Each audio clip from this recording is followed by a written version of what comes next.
Gisa na tayo. Konting mantika lang.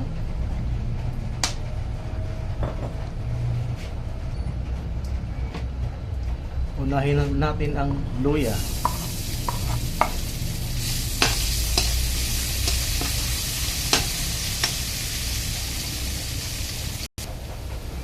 At pagsabay na natin ng ating sibuyas saka bawang. Mekos-mekos na muna natin yan. So basang na golden brown, so alam nyo na.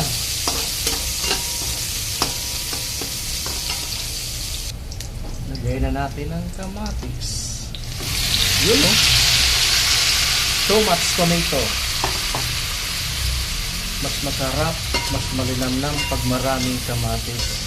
Syempre, kasi nga kinamatisan. At ilalagay na natin ang ating alamang Tagalog.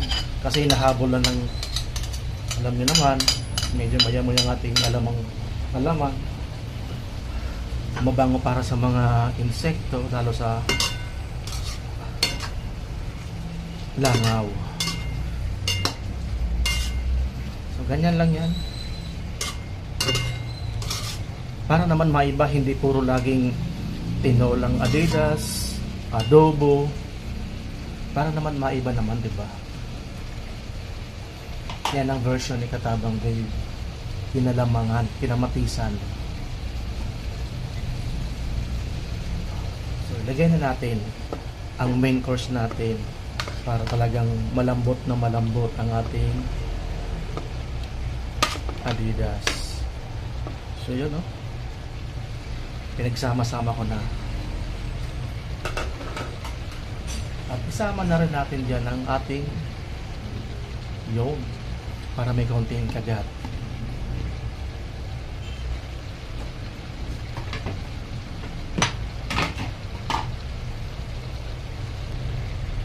Ipapahuli natin ang ating pipino.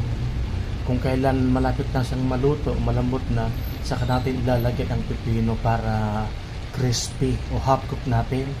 Tapos lalagyan natin ng konting calamansi juice para na rin kahit papaano matanggal yung konting lansa ng Adidas.